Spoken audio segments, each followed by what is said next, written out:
Hey guys, welcome back to Waters Family Homestead. Well, I got one of the old hoses out and I hooked up my little old-timey sprinkler. I don't know what you call them things, but the part that hits the path of the water and make it run back and forth was broke. I had no idea. So I got out the old sweep back and forth ones like this, which wet way more ground than I needed to. But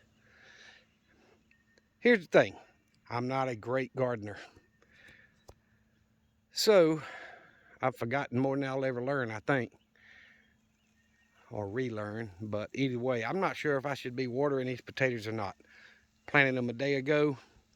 Legs are sore from all the bending over and planting the potatoes, but I've got 2 rows planted, and I think I lacked about 10 feet on the second row, but I planted them a little closer than I probably should have. But either way, I don't know if I should be watering them now or let them sit in that dry ground for a little while. So I tried this one here, this sprinkler, and the gears in it apparently are stuck. It won't go back and forth, so I need to try to take it apart if I can and figure out what's going on with it. This one works. I blew air through it backwards, from the stub on the other end back toward where the water hose connects to clear out any debris that might have been in there. Put new washer on it and all that. So it's working really well. That other one, I think the gearbox is the problem that works off the water pressure. But if I'm not supposed to water them, you know what? It is what it is. We had rain quite a few days in a row, as I talked about in an earlier video, and we may get some this evening. But the way I figure it is, I will water this side of the garden one day and then the other side the next. So the middle's going to get more than both ends, but that way I hopefully won't be overwatering it too much. So I will, like today it's over here, tomorrow I'll put it down there and let it get the other end. And I'll just run it for a couple hours a day, get the ground good and saturated, so it can get what it needs. So like I say, I'm not in my gardener. I have no clue. And honestly, I don't have a lot of time to watch enough of the videos for me to learn. So trial and error, just like a lot of you. I'm gonna let that thing run for probably 2 hours this evening. It's only been running about 10 minutes and it's already got the ground looking like it's wet. So may not need 2 hours. It may only need an hour every day. I don't know. But I'm using the water line that we ran over to the front edge of the mini barn in, 4 or 5 months ago video. And it's working really well. I'm not happy. You see, I've got a lot of hose coiled up there that I'm not even needing.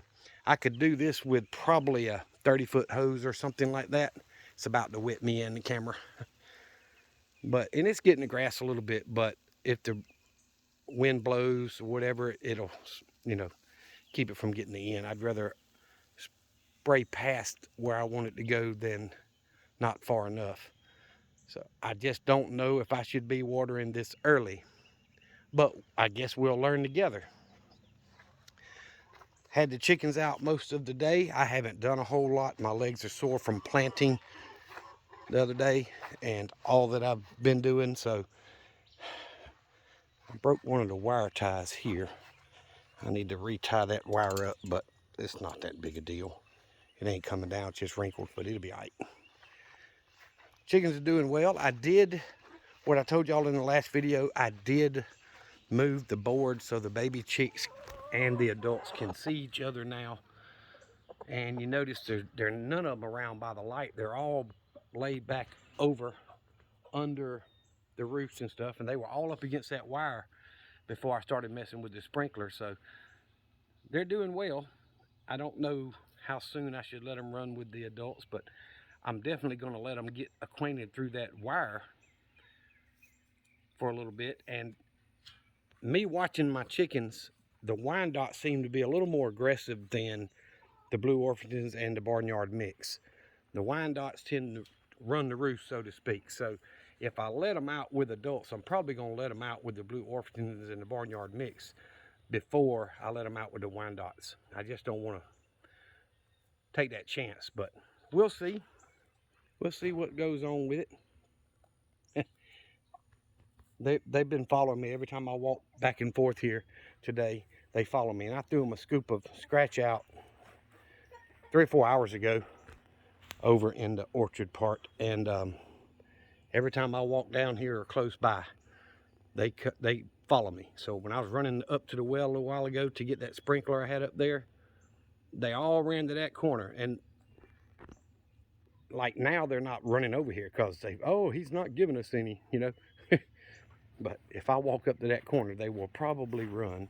We will see. I thought it was funny when I was walking up here a little while ago, I could hear all their feet just like a stampede running behind me all the way up here. See, they know I don't have any feed with them, so they're not studying it.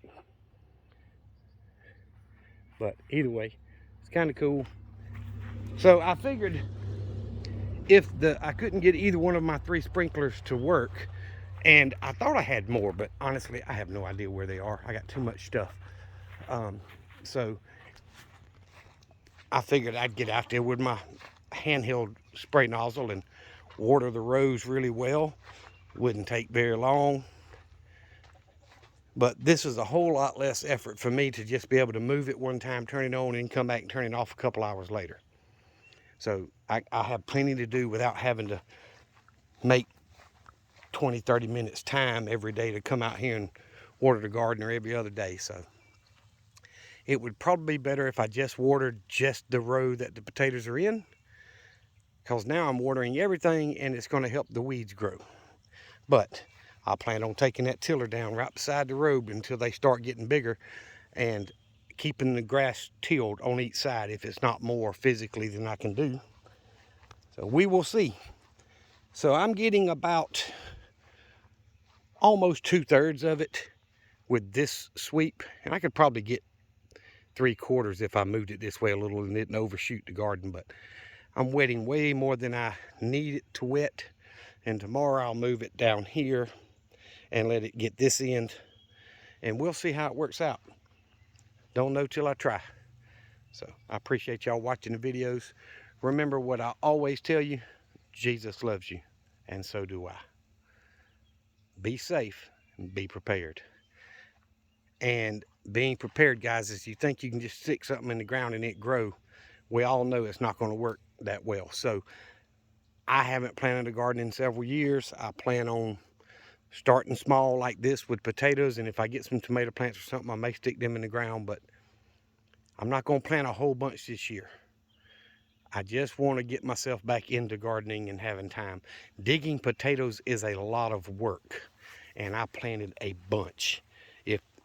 If I get more than 30 or 40 pounds of potatoes, which I should, I'm going to have potatoes running out my ears, which is fine. I'd rather grow more than I need than not grow enough. So y'all be careful out there. I appreciate you.